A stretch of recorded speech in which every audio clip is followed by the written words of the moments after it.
One. Hey, hello everybody. It's Techman Joe again, and today we are very honored to have with us Gerard Way. Some of you, I'm hopefully actually all of you know. I also have my cohort in crime, Caleb Gellner, Yo. A comic artist in his own right. A lot of people don't know that.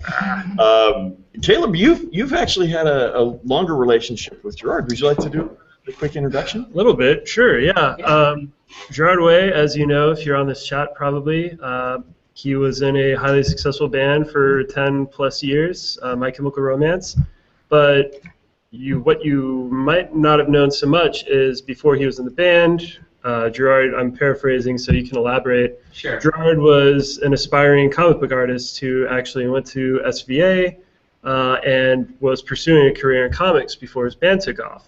Of course, once his band took off, he found some time in his schedule, which was insanely busy, and he released Umbrella Academy with Fabio Moon and Gabriel Ba at Dark Horse, and that kind of set off his career in comics. That was his first big project, and from there, he kept releasing comics throughout the rest of the duration of his band.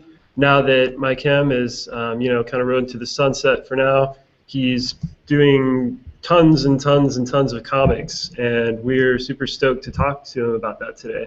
Hey, there you have it. Well, hopefully you didn't take all the wind out of Gerard's sails there. I mean, Gerard, I hope not. You care to add anything to that rather robust? Well, I first time I met Caleb, though, we were at a hotel, right? We were at the Benson. Hotel Oblivion, I think it was called, actually. Yeah, and we were just talking. It was like in a period where I wasn't yet working on Umbrella, or I was planning to, and I was out there to start it.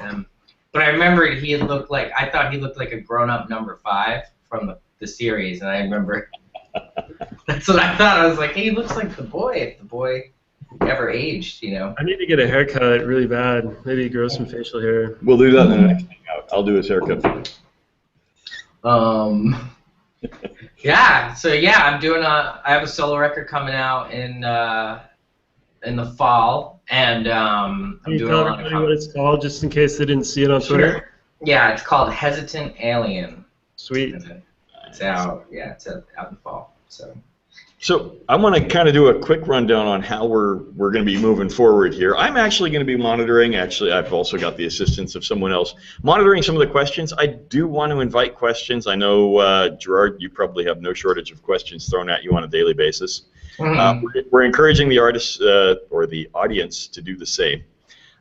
Caleb, I'm sure, has no shortage of questions for you as well. So I'm going to be greedy. Get involved. I'm going to be greedy and ask mine first, and then we're to the fan questions. Okay. So I'm just going to do kind of a rundown of the comic books that you're currently working on. You're, of course, working on Umbrella Academy Volume 3. Mm-hmm. Hotel Oblivion is the working title, or is that for sure the title? That's for sure the title, and it's obviously been so many, it's been some years since I've announced it, but it's always stayed what it was supposed to be. Even though I've kind of changed quite a bit, I've always been able to really relate to Series 3. Like, maybe I don't relate as much to Dallas anymore, maybe a little bit in the first I don't relate too much anymore, but Hotel Oblivion I still really relate to, so it hasn't changed. Like, it's basically the same. It's gotten better, but it's basically stayed the same thing. So the title's still Hotel Oblivion. Okay, cool. For Volume 4, is it going to be called, like, Happiness and Sunshine? Because you seem happy these days. Yeah, right? No. It won't be called that. I have to actually... That's, like, one title that I can't give out because the title itself gives away a bit of the story. So I'm really excited. I think Series 4 is... Well, Series 3 is kind of dark, but I think Series 4 may be fun, but a lot darker. Okay. So, yeah. I can deal with that. Yeah. So what you're saying is the title to Volume 4 is Everyone Dies. Yeah, everyonedies.com. He dies, she dies, everybody dies. So while you're working on that, you have some projects that are coming out soon. You have your Vertigo story that you're doing that was just completed from DC. You're working on the Edge of Spider-Verse story at Marvel. All Ages is a project that there's still some mystery surrounding. You don't have to give away everything, but you can tell us as much or as little as you like about that. Sure. you're doing comics online, shorter stuff like your Twitter comic, Oh yeah. The Cat, which, why would you do a comic like that? I don't understand. It's such an easy time on social media. Yeah. I and then- thought a lot of people could relate to that, even if they didn't have like a certain number of followers. I really thought they could relate. Like, It's a stranger knocking on your door and telling you unsolicited things with no. yeah, it's the unsolicited nature of stuff where it's just like, well, I don't like that, and you're like, I didn't ask you if you like Yeah. If that was important, you could come up with something else. it. I didn't ask anybody if they liked it. I just. Here it is. There you go. And then also, I don't know if this where this is at, but you had a discussion on Twitter about potentially doing a G.I. Joe versus Transformers cover. Pinup. Yeah, I thought it was a pinup. Is it a cover? Yeah, I'm really excited about that. I also got to do. I'm not got to do, but I'm really excited to do for Jill Thompson. I'm doing a Scary Godmother pinup. Oh, that's fantastic. Yeah, so that's kind of that comes before Transformers as far as drawing stuff. I'm working on that right now. So, yeah. What's Scary Godmother? Joe doesn't know what Scary Godmother is. Oh man, it's been out for quite a while, and she keeps doing them. Scary Godmother is this amazing, like painted comic done by Jill Thompson, who, she's been around for so long, and she's done a lot of amazing work. She worked with Neil Gaiman on Sandman, and she's just, right now she does Beasts of Burden with Evan Dorkin. But That's Scary great. Godmother, yeah, that's great. Right now, but Scary Godmother is like this really amazing kind of character that's just kind of magical, and she's like I always think of her as like magical witch Amelia Bedelia in a way. Okay. That makes sense, but like cooler because she actually knows what she's doing. They made a Taking CG animated special that was on Cartoon Network Right. based on it. So that's awesome. Is there anything else that you're working on that you can talk about or want to talk about that? Let's see. Run down? Well, All Ages was one of those things that people really responded to reading this story about cats,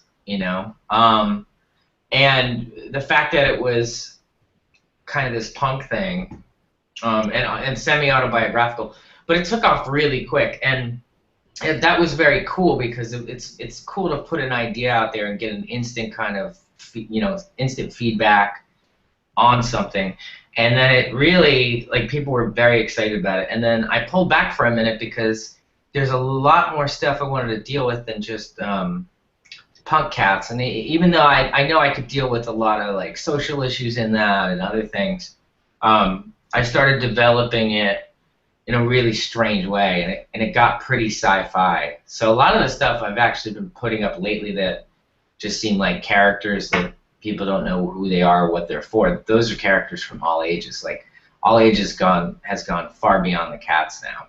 Okay, that was my next question. Was you've done some process art? I think Joe has that. If he wants to pop that up. Yeah. You started talking about some cool stuff, working, potentially having a transgender character, Right. And stuff like that. Some cool creative stuff. I think it's the next one. I'm afraid to go to the next one. No, because Yeah. we'll come back to this because that instant You're right. gratification. It's the last one before this. Yeah, that is too. By the way, that one is From All that Ages. one's All Ages. Yeah. And so you've posted a couple images of that, so it's really evolved, and that's cool to see unfold on social media. Yeah.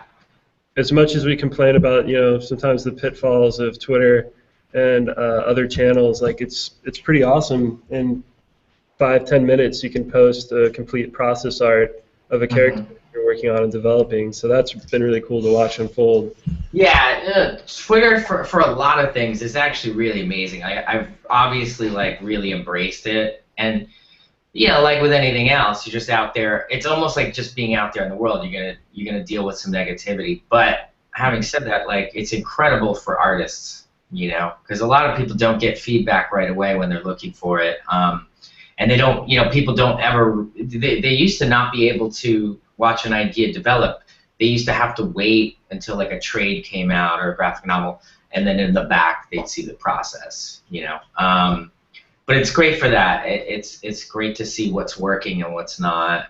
You know, a lot of social issues, like I've found myself to be even more educated than I kind of thought I already was, you know, just on social issues and gender issues and things like that.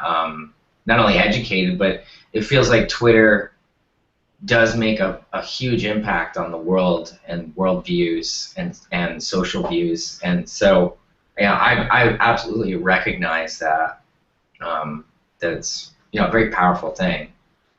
Awesome. I gotta ask, is Twitter where you get the most feedback? I mean, we've got some auto-correcting color here going on, but would you say Twitter's where you get the most feedback from people, or is it across social channels? I mean, yeah. Twitter is, because I guess that I'm the most active on that, and I have, I guess the biggest reach is on Twitter. Like the most people will see something as opposed to other things. Although I'm like really starting to try and integrate things like Tumblr and Facebook. I'm really trying to find out what goes where. Like, well, what do I use Instagram for, and what do I? Because I like using all of it. So, yeah, you know, a lot of times as an artist, I think feedback is good, but you can't take the positive or the negative really to heart. Like, you got to kind of just leave it there.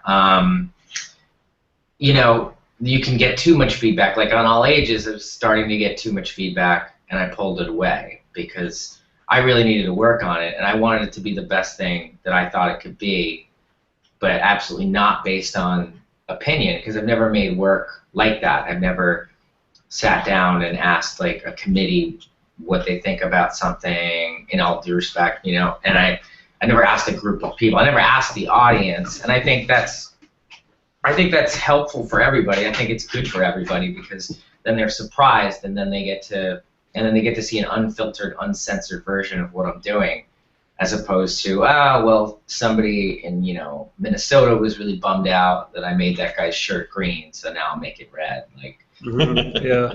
No opinion should affect your art, so you got to pull back when that starts to happen, especially if you're in like gestation period. Developing. sometimes people think they know what they want, and in fact, Yeah, they're wrong. need to wait and see.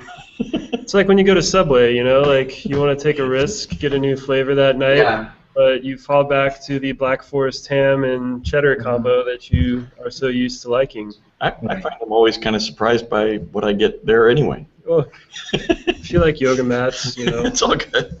Anyway, so another powerful element of Twitter, something a little less serious, and you know. Are we going where I think we're going? We're This is headed- the instant gratification thing that we were talking about earlier.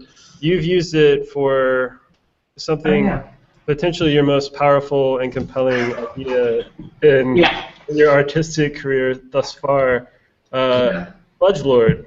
Fudgelord. Which had took on a life of its own last week when you started posting random drawings of a barbarian from not the land of Eternia, riding a not battle cat and fighting a not Skeletor with ooze pouring from. Yeah, see, like this. Like that. Yeah.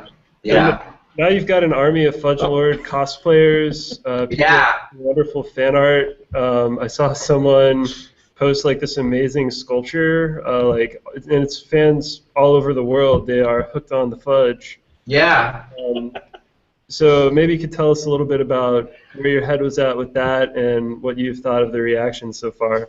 I was working on. I just was honestly, I was bored one night, and I had just completed something. I'll show you guys in a little bit for All Ages. That's pretty intense. Just in terms of like it took like a couple days, and it was really tight pencils, really tight inks, and then I did, temporarily I did my own color on it, but it was kind of exhausting. And I just wanted to do something for myself that was like, I'm just gonna look at old He-Man stills and rip them off. And there's a couple of comic artists right now I really love. Tom Scioli, who does he did American Barbarian, and he's about to what's about to be released is Transformers vs. G.I. Joe, which I think is incredible. And Johnny Ryan, who does Prison Pit. And I instantly gravitated toward their work because it comes from this very raw place. It's not overthought. I think when I spoke to Johnny, he had said that he doesn't even exactly know what's going to happen next. I think he just kind of does it, you know? And I think Tom works in a similar fashion where it's just pure id, like just right out of the brain onto the page. And so I was like, I'm going to make the quickest decisions I can with this stuff. Because it literally was just for fun. Like, you know, I don't know what's Fudge Lord's hair look like. It was just, was not thinking about it. And then I looked at a picture of Skeletor and I was like, well, he needs a bad guy. So then I came up with Metron. And that's Metron. What you're seeing there is Metron, and he had ingested a bunch of fudge that he had stolen, and it doesn't really work for him. He's intolerant.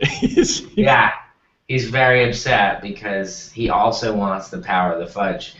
But he starts doing this stuff where he's eating when a fudge lord dies, and basically this necrotic transformation happens to the fudge within them, and he then wants to eat necrotic fudge. So it's like this kind of dark fudge that he starts eating. And he becomes more powerful than the Fudge Lords. He used to actually be a Fudge Lord. Yeah. And then my response to this when Caleb sent me over the art, I think I had trouble breathing for a little while. Yeah. Especially when he started describing. Joe came alive in a way I hadn't seen in years. It's fun, you know. So it owes, you know, Fudge Lord, obviously, it owes a lot to Johnny Ryan, Tom Scioli, and there is kind of a wave of stuff happening right now that, you know, there's characters in these fantastical situations, but they're drawn in kind of a occasionally crude or an indie way, and then they talk normal, like they'll call each other fucking assholes and stuff, and it's pretty interesting to read, you know. Was I not supposed to curse? You know, we'll get over it. All right, sorry. Well, we can always keep it out on the back end. It's all okay. Yeah, that's what they do. I'm feeling powerful right now. We have a 15-second delay, like on Saturday Night Live. Okay. I had to do it. I had to say it because. You know, if that's how they talk. So This is you know, what it sounds like. Oh, we can't do that. What I tried to experiment with for Fudge Lord, I wrote a scene, this bit of dialogue. I tried to explore them talking Shakespearean and kind of like more comics and stuff. Yes, just like that. Oh, good. And Tom Scioli's work does this thing where he goes kind of back and forth. He'll go in between them, like out of nowhere, you know. Somebody will say like that guy's a jerk, but like a bunch before that it'll be all Shakespearean, and it's pretty amazing. So it's just fun. I'm not overthinking it. It's definitely derivative. It's definitely really stupid. So it'll probably get made. Yeah, it'll probably get a 3-picture deal in Hollywood. Right. And I pitch stuff in town, and it's hard. And I only do it because I love making the stuff. I actually don't like the pitch part.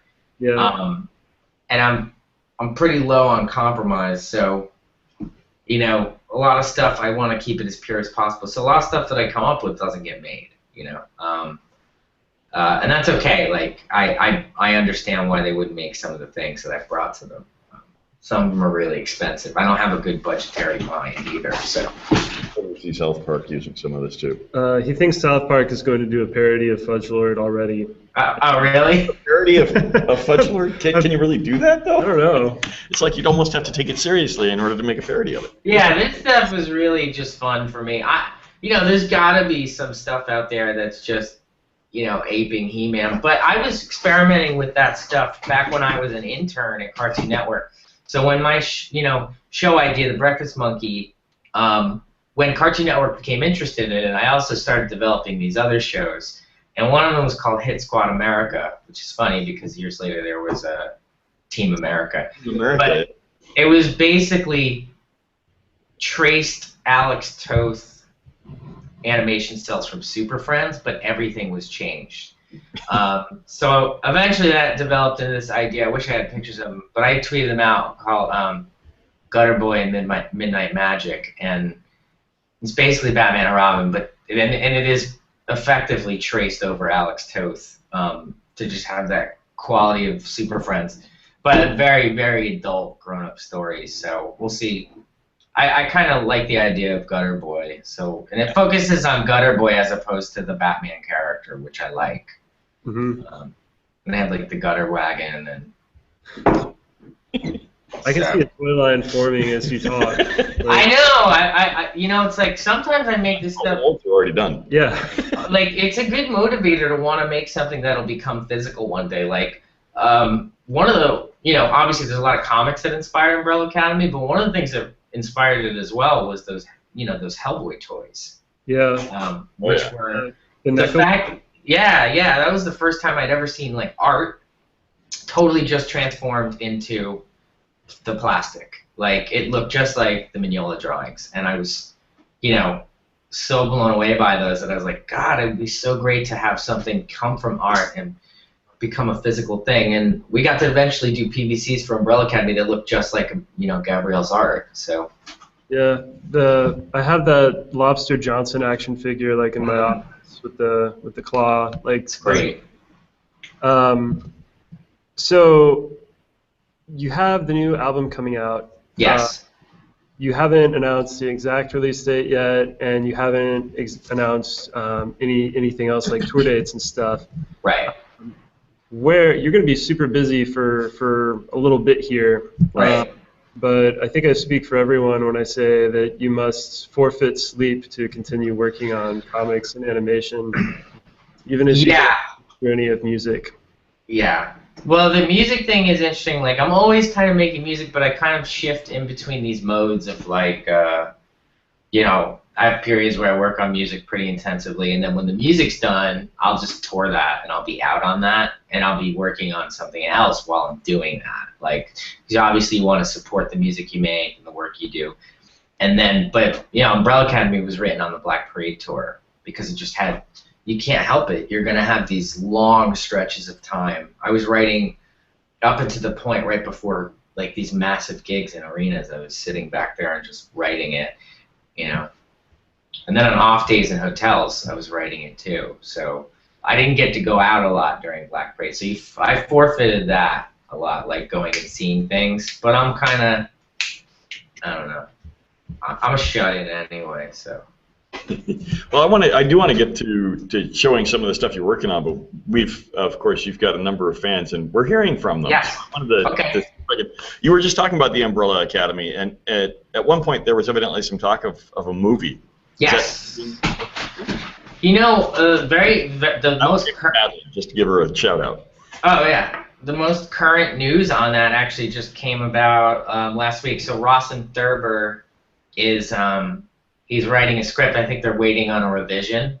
That's supposed to be coming in the next 2 weeks. I'm a bit disconnected from it in a positive way, I think. I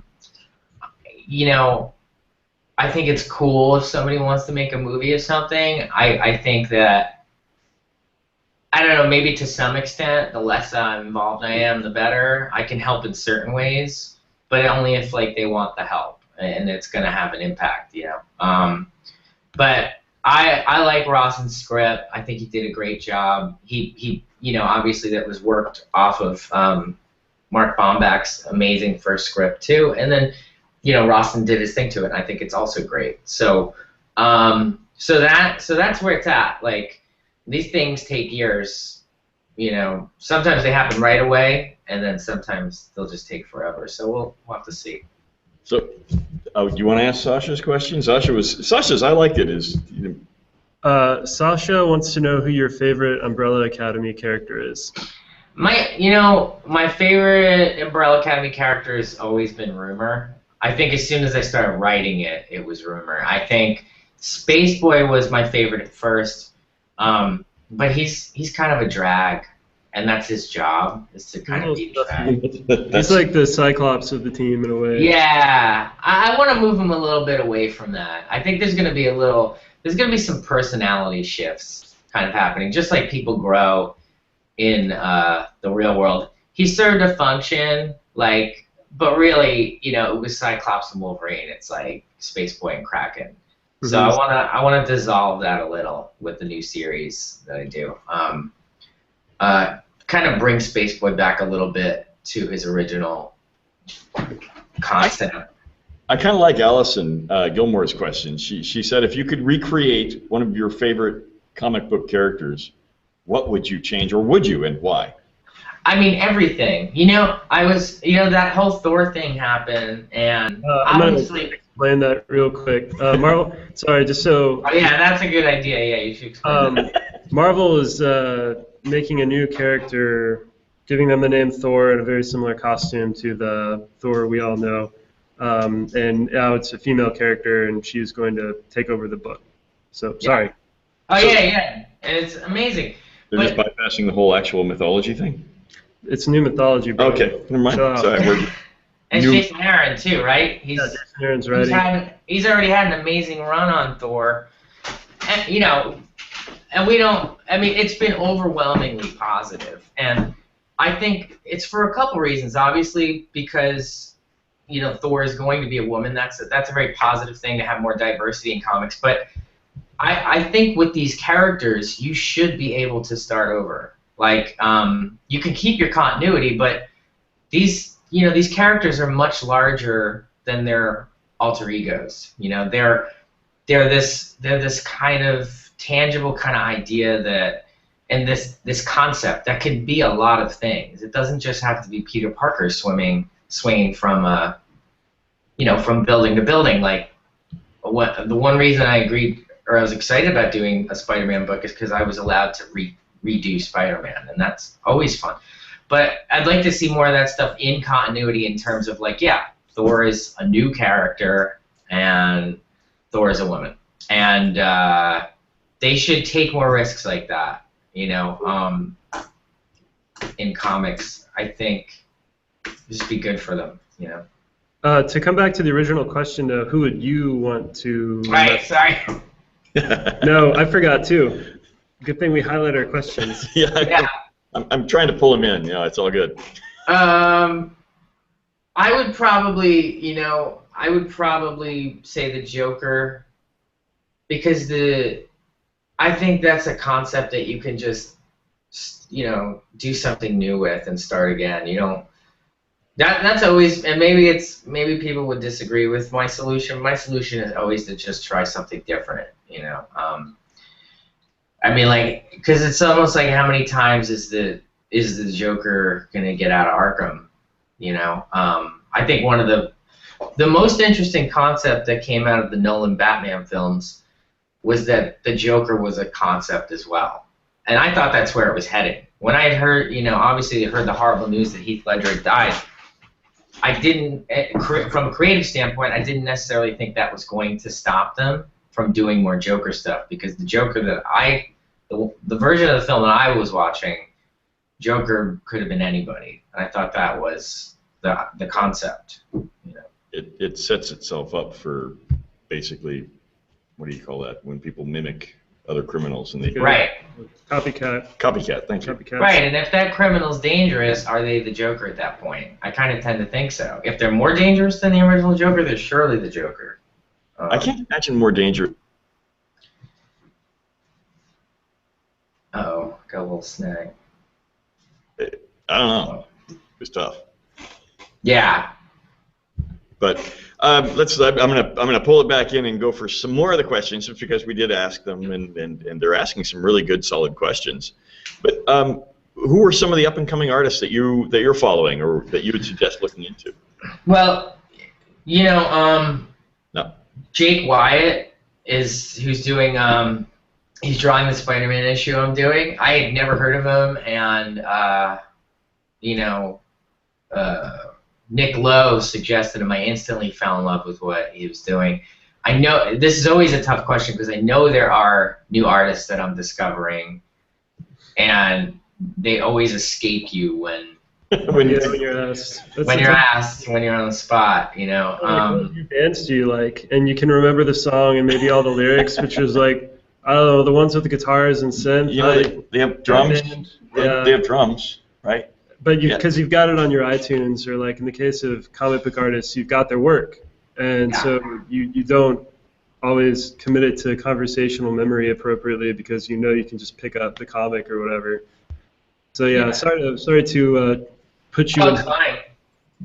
I wish I had a better answer, because I do see stuff all the time that I'm going like, wow, this is incredible. Like, I had never really heard of Tom Scioli, but he's not a new artist, you know. But I'd heard of Godland, but I hadn't really seen it. So, yeah. I got two questions. One came in from Crystal and the other one from Chloe that seem to kind of weave themselves together. Let's see, Chloe's was, how much do you find yourself actually drawing a day? And it sounds like that fluctuates depending on where you are. And then the other question is, do you use a tablet? Which tablet? You know, what tablets have you used in the past?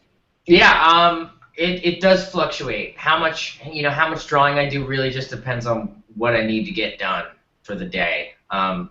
Sometimes I have a little free time and I just experiment, and stuff like Fudge Lord will happen. But yeah, it just depends. Sometimes I could be drawing for 2-3 days. Other times I only need to be drawing for 15 minutes. So it is kind of a drag in that there is a little bit of inconsistency in my work. I don't get to really build up a rhythm. When I was designing toys, I was at that point the best I had ever been at drawing, because I was drawing consistently for months, every day about 8 hours, and it was just coming so natural. It's like when you watch, you know, a real comic pro, and everything is just like instant, and it's kind of magical to watch. But I do use, I don't know if you guys can see it. I have an older, I think it's 21UX. That is, Lindsay got me that for Christmas, and I just didn't have time to learn how to use it. So now I know how to use it. Now it's great. But the main thing, I guess, that got me using all of it was the companion, which is. Oh, you got the companion. Nice. Yeah, I knew it all, like, the iPad ended up being kind of a gateway into doing digital art, and I started to redesign, or doing designs for Umbrella Academy Series 3, and the more I kept doing it, the more involved I got, the more control I wanted. So then I was gonna go and let me get, you know, the newest iPad, and then I was like, no. So I went down the steps, and it kept getting more serious every single week, and the amount of control I needed to, you know, it just grew and grew and grew. So I settled on the companion because I was like, this is a serious tool, you know. I can do anything I'm gonna need to do, and I just dove in. I had very limited knowledge of even like Sketchbook Pro. I still hadn't understood the concept of layers and things like that, and I think it took me about 12 days to really kind of get it and start producing stuff that was, you know, really cool. I love it. I take it with me on the road, and just the fact that I can bust that out on a plane ride is awesome. Yeah, I noticed once you started posting art, all of a sudden it kind of caught fire. Like, it used to, you would post like a sketch and it would be on a piece of paper or something, but then when you started posting digital art, it built. It started out just line art, and then it was fully colored, and now you've got backgrounds, and it's really kind of exploded. Like, that's kind of what I was going into in my lead-in to this is it seems like you're producing like an insane amount of work relative to what you used to be able to do. And part of that's, you know, right now, of course, you've got the new album coming out, but, you know, you weren't on the road so much, at least. Right. But, I mean, the schedule stuff is a kind of like a small part of it, but you're right. Like, it made everything so instant, and I could fix stuff and change stuff so instantly. You know, John Rivera, who's, you know, was one of my best friends, he'd been telling me for years, you gotta go digital, and I was very resistant, you know, because even when I went to SBA, digital wasn't a requirement. That's how long ago I guess I was going to school. Like, not even coloring, like nothing was a requirement digitally. So I learned all these very traditional methods, and I tried to kind of stay a purist, you know. And I think that was good at the time because it, and for years because it, it's like you always should learn how to do it the hardest way first before you learn how to do it the easiest way. Like it helps to have not a mastery, but some skill in physical pen to paper drawing before you're going digital. I think you need that. Kind of like you get like the Squire Strat before you get an American Gibson or something like that. Right, or like an acoustic, as what a lot of people say. Get an acoustic first, then go electric. Well, it's about as close as an analogy as you can get. Music. Yeah. I compare like everything to being in a band. Like working with book editors, like working with a producer, kind of sort of. It is. And it's funny because when you look at those two instruments, even like an acoustic guitar, like there's things you could do on an acoustic guitar that you'll never be able to do with an electric. And there's beautiful things, like people getting mad at Bob Dylan when he went electric. It's it's like there's like all kinds of purists for different things. So yeah, stuff started happening instantly, and a lot of it, and that was great. So since we touched on the digital aspect, someone who goes by Night Poe asked, I think, a really good question, which is, you're a fan of Copic, the Copic markers and notebooks for planning. Do you have any other non-tech tools you consider important for what you do? Yeah, sure. I have my stuff over here. The Copic markers are a big part of what I do. They're amazing. Yeah, they're incredible. And that's how I did a lot, pretty much all the color work and colorways that I did for Danger Days. It was just straight colors from that. And we were color matching Copic markers basically anytime we needed a color. So that was the whole palette, because I basically had just like the run of them. Pigma pens are a great tool. Kind of like brush pens are a big part. This is a Copic brush pen. This is the one I kind of prefer. It's the who makes this? Faber-Castell kind of brush pen. I do use brush and ink, not very often. But those are the main things. I have this little bag that I just keep all my physical. Let me try to find it real quick. It's all good. While you're looking, there are a lot of questions coming in that are more about the inspirational facets of both what you do and what inspired you. One of them, for instance, was what were your earliest influences that led you towards comics? Well, I think it started with comics. I guess what led me toward comics was I was a big Bloom County fan. I really liked Bloom County, and I loved the art. There's definitely a little, how do you say his name? Burke Breathe. I always had a hard time as a kid pronouncing his name, but I think there's a little of him to my art because I was so into Bloom County, and then I got kind of full into comics. And X-Men was the thing that really hooked me and kept me in. Yeah. So. Great. You went and grabbed something. So. Oh yeah, I did. So I have this bag, and then I got it. I think I got it in Japan. I can't remember. But then this is all my physical. Yeah. This is. I want to see this.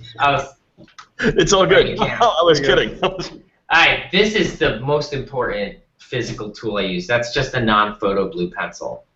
I pencil everything in this. And then I'll usually go in with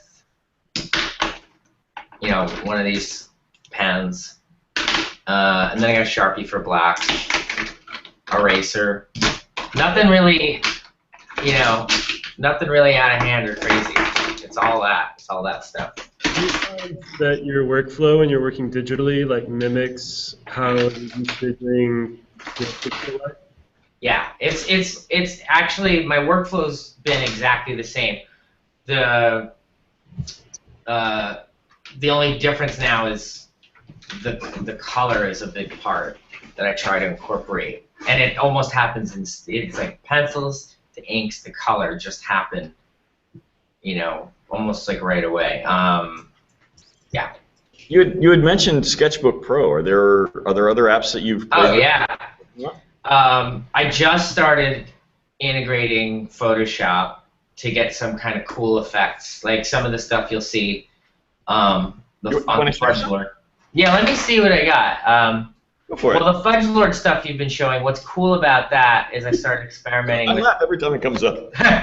I started experimenting with color halftone, which is like one of the filters you can use in Photoshop. But the biggest program I use, I started with Sketchbook, and then I found out about Manga Studio, Yeah. and that changed everything. It is just amazing. Like the blue pencil. So the brushes I use in Manga Studio are by Friendon, and his brushes are the best, hands down. The blue pencil behaves like a blue pencil, but what's even better about it is I can get fine detail out of it, which you really can't do with a normal blue pencil. You can't get that super fine detail, but it reacts just like, it feels like I'm using a blue pencil. And his inking tools are incredible. In Photoshop, I use Kyle Webster's brushes, which it seems like there's thousands of them. And that's great for like getting all those effects in. But just the drawing engine on Manga Studio alone means I'm going to be using Manga Studio for the pencil and ink for sure. And then I usually take it somewhere else for color. I'm not crazy about Manga Studio for color, but to me, it's a perfect program. I love everything about Manga Studio. Nice. No, we're big fans. We like anyone who's developing software that helps the artist create what they want to create. Yeah. We've found a couple recently. In fact, Mischief came up. I'm not sure if you've played with that. No. Art Rage, and then there's another one that has a similar name, but it's for the iPad. It's right on the phone. We can't think of it. I should have the green stuff coming out of my There's mouth cool right now. stuff, though. Yeah. I'm looking for a program. I really haven't found the program for color yet. I kind of use Photoshop, but I kind of use Sketchbook Pro because they have the Copic palette in the thing, which is One thing I'll mention just for Painter. your benefit, not to get too sooty, Sketchbook Pro has a new version coming out soon, very soon, from what they've said on their website, and it's got a bunch of new tools that are really going to facilitate easier coloring as far as selection goes and all that jazz. So that's right. That's good to know because I do like coloring in it. It's the most intuitive, easiest, best palette.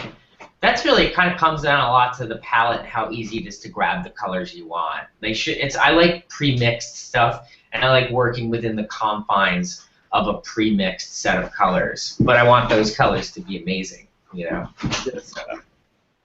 Speaking of all that, did you want to show us anything that you've been Yeah. watching? Let me show you the newest all ages thing. I'll show you. I don't have a pencil, but I have the ink. And then, so screen share. Going for it. Do it. I can walk you back off the ledge if we need to. Select a window to show in the video call. Oh, I see. Yep. Got it. Normally, there you go. Here, let's go ahead and I'm going to select it for you. Oh, if I select that one, we become a vortex. Okay.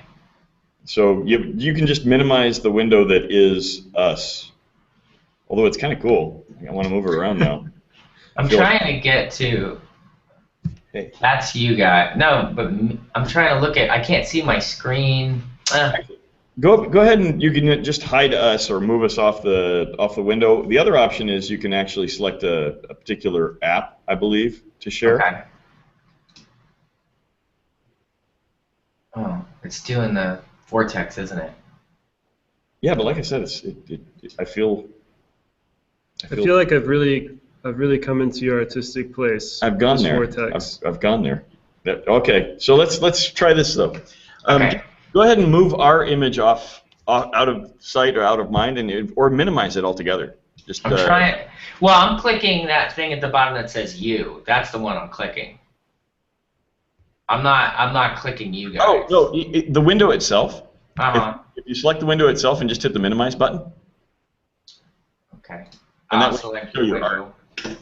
Where is the minimize button? The yellow one in the upper left. In the upper left. Yeah, yellow. you were almost there. You were almost there. Upper left of the window of basically your web browser. Just minimize the web browser. Minimize this? Yep. Yeah, we'll still be able to see you. Bam. There we go. And now Oh. desktop. We can Okay. see your desktop just duckily. All right, great. Okay, Right. so this is like pretty deep in at this point to all ages. This is like I'm giving away a lot with this, and I do like keeping stuff while it's still cooking secret, but I just been dying to show this off. Oh, that's killer. Is this your cast right here, your Brady Bunch? Yeah, this is Pink Station Zero. There are these different stations all over the city in my story, and they're basically like space precincts. And so this is what Pink Station Zero looks like. And so this was same right to pencils. There's two inking tools I stick with if you're really interested in Manga Studio and the Friendin brushes. I draw with blue pencil. I think it's called Real and Natural, and then I ink with Linear Natural Nib, and then I go to dry brush pen, and I get the texture in there. That's it. And then with color, this is what I colored this in Sketchbook. And there's the color. That's sick. And there's the halftone thing you've got. Yeah. You mentioned your inspirations for art. Are there any colorists that really excite you? Yeah, the colors on Wicked and Divine are really amazing. Like I just like Dave Stewart. Obviously, colors Umbrella. I love that coloring is becoming super duper important. I mean, it always was, to be honest. But what I like is it's finally getting like the credit it's due, and that's amazing. There's something about digital comics too that really convey the fully realized color in a way that print can't always easily produce. Right. You see what the artist saw when you read a digital comic too, which is kind of nice to have both options. And it's funny too because you have guys like Ed Pisker who does Hip Hop Family Tree, and he's taking digital color to make it look like it's not, and that's amazing too. Like he's making it look like a '90s print of something. That's cool. Yeah. That's very cool. That's where I kind of want to head next with my own stuff, like my concept stuff. I want to figure out how to make it look like the like older stuff. Taking it back. Yeah. I'll have to think about if there's anything we can share with you as we find it. And in fact, this is a perfect opportunity. If anyone in the audience has found tools or techniques or good insights on accomplishing that, he wants to. I don't know if Marvel's gonna kill me, but I will really dying to show this off. So this is me experimenting with that kind of thing that Ed Pisker does. That's it. It's a concept I've done. This is for your Edge of Spider-Verse story? Yeah, and I've just been dying to show it off, but I'm probably in trouble now. But quick, hide it. Oh, and this is a big one. This is a sketch of the album cover for my solo record. That was my next question, was whether or not you were going to do your own art or if you were having somebody else do it for your solo record. So Yeah. Is this the first time you've shown this anywhere too? Yeah, this is and this is just a drawing of what I think will be a photo, unless the drawing beats it, which I don't know. Now the original idea is always photo, so it'll most likely be photo. But this one of the main reasons I got the companion is because I knew I was going to have a lot of design work to do, and so I kind of started with the album stuff, and this is a really early piece I did. Might have been all in Sketchbook Pro at that point. No, it was Manga Studio. Lines look more Manga Studio. Yeah, I'm pretty sure this is Manga Studio. So yeah, I did this, and it's been really helpful to change colors, try different things out. Then I go into Photoshop for text. So that's that. While you're on the kind of, there have been a couple questions that have come in that I think fit kind of where we've gone. you know, Sure. in trying to help people. There was a question that came in, kind of going back to more of the inspiration stuff. But there's Jade who said, "I'm trying to write and draw comics, but my parents don't believe I can do it. Do you have any advice for youth or people who are trying to break in?" And that's kind of echoed by Brianna, who says, you know, the sister loves the Umbrella Academy and wants to make comics. What would you say to young ones or young people who want to get into the profession of making comics? We call them younglings here, Joe. Younglings. We call them youths. These two youths. You know, the thing about comics is, yeah, a lot of people aren't going to take it seriously that you want to do it as a job, but it is a very serious job, and you can make a living at it. You know, I learned from a very young age that, you know, you absolutely do not listen to anybody else when it's something you want to do. Like when there's a career path you want to take, and you're going to make a lot of sacrifices, and you may not make everyone happy with what you're doing, but if you want to be an artist, you should just be an artist, and the best way to do that is to just always make art. And if it means to make art, you have to spend time doing stuff you don't like math and getting decent grades, then you do that. But, you know, I took out student loans when I went to school because I couldn't afford SVA. So there's ways to do it, and I had debt up until the band started doing well, you know, and then I was probably going to have debt for most of my life for going to school. You know, I met a lot of resistance with wanting to take a career in art. I met a lot of resistance, and I just did it. No, you nailed it with it. You know, if you do what your heart tells you to do, you're never making the wrong decision. Yeah. And the other thing you said was something that's echoed by just about every artist we've talked to, is if you want to get good at this, and this actually answers a lot of the questions that have come in that I haven't asked you. If you want to get good at something, do it, and do it often. Yeah, absolutely. I look at stuff I did even 5 years ago, and I'm like, wow, just because I've been drawing a lot since then, I've just changed. I've completely changed as an artist, you know. Yeah, you have to love it. Like, when you go, Gabriel Ba, who draws the Umbrella Academy, and his brother Fabio, when you go to their studio, they have 2 tables across from each other, and that's all they do. And they love it more than anything in the world. And they'll work 9-10-hour days because they love it. So you have to have that thing inside you where you love being a comic artist, and then you know, the rest should fall into place if you love it.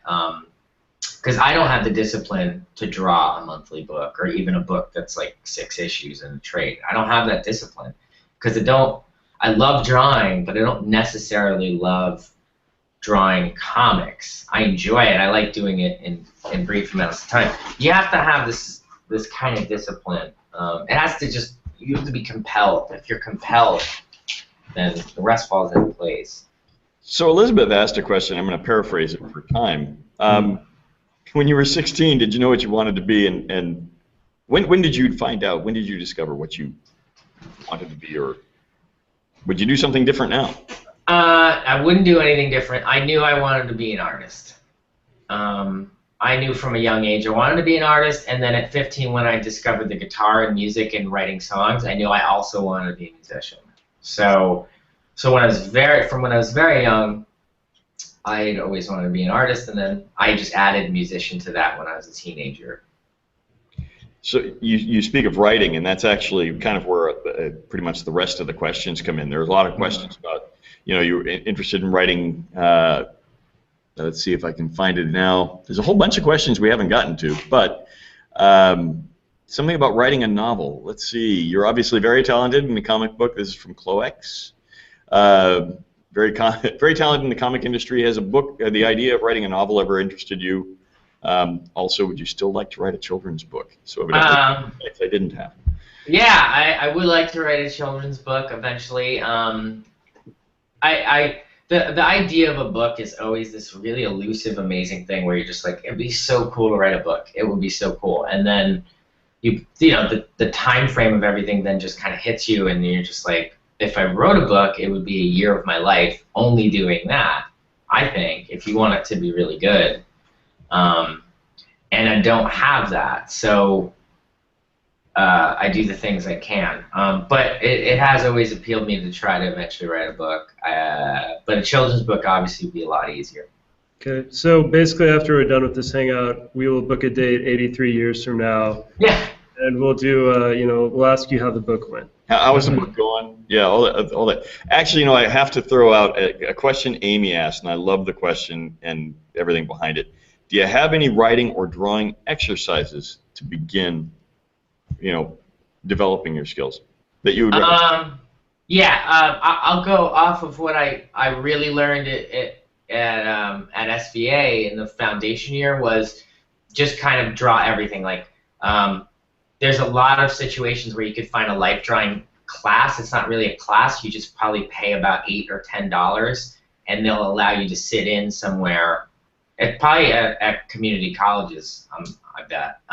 You could sit down and just life draw. Like do that, but then go out, sit with a sketchbook. We used to do that in Manhattan when I was at school. We'd just sit with a sketchbook and draw whatever we were looking at, like a street. And you start to understand the relationship of things, which I learned in drawing right away was the main thing.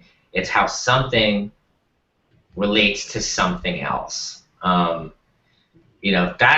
a drawing behind you that really could have benefited from reference. Could have benefited from reference. Hold on. Could have absolutely. The characters, obviously, I have a handle on it, but the background is completely fudged. And it looks it, But if it looks at, I'm trying to get away with, I wanted to focus on the characters there so much. I was really trying to get away with not looking at any street scenes. But had I done that, I think it really would have added a lot to it. And how did the buildings actually relate to them?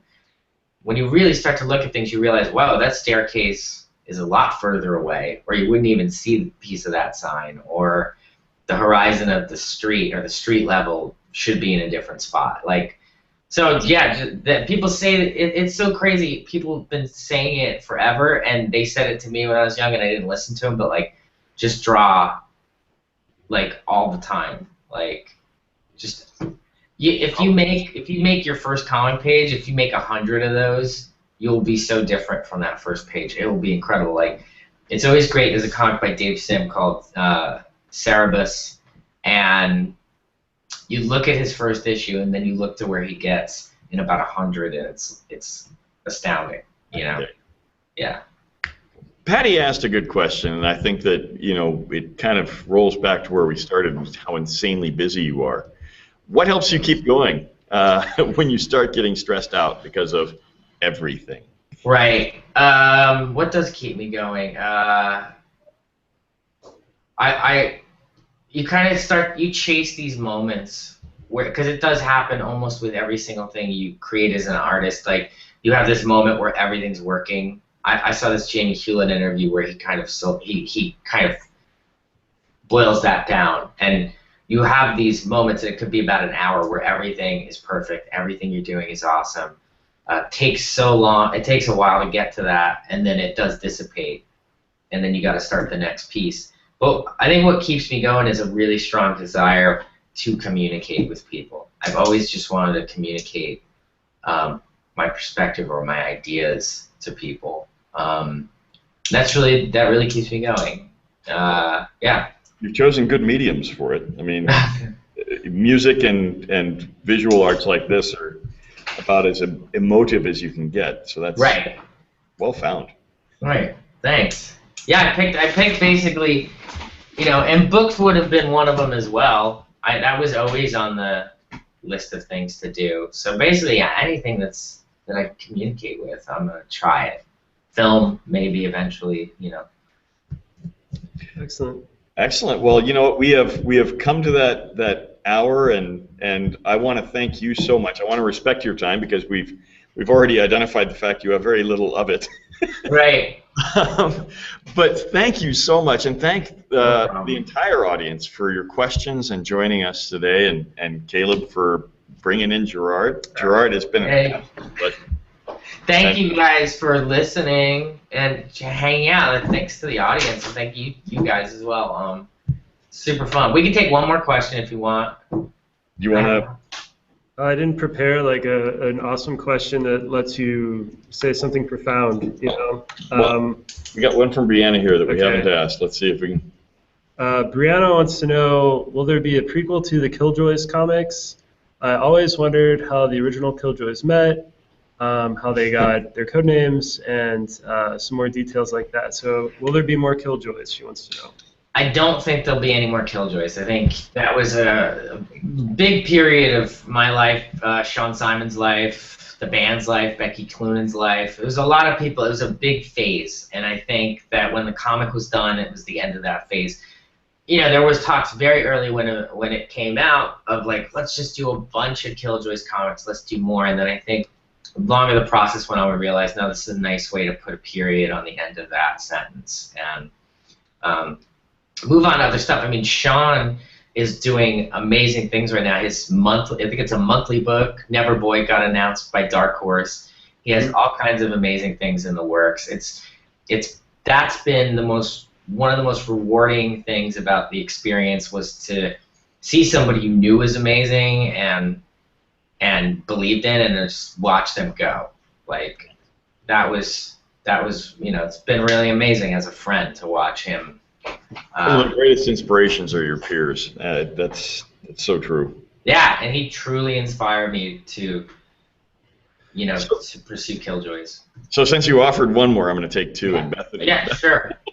Bethany asked a question that I like, and you kind of answered it already once, but I think we're looking for specifics. Are there any characters based on real life people or animals in your life?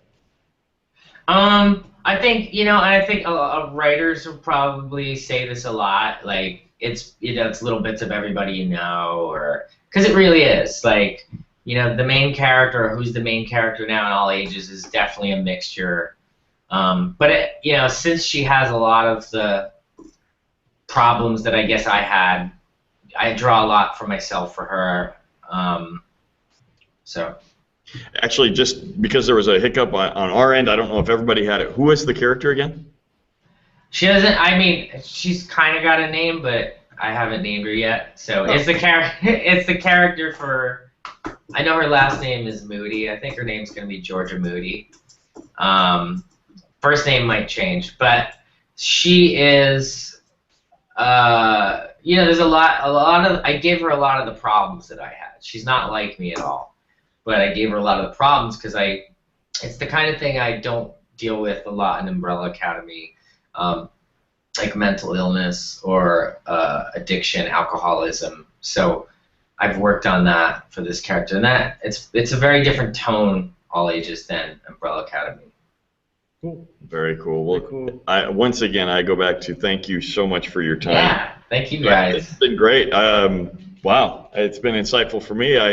He brought you in, and I was, I guess, under aware of all of what you were doing. This is, I'm an old guy. What can I say? I got an 8-year-old who's doing the best job possible at rejuvenating me, and it's an amazing thing. So. Oh, good. Kids have a profound effect on people. They do. They really do. Anyway, but thank you so much. Thank you, Caleb, and thank all of you for joining us today. Thank you, guys.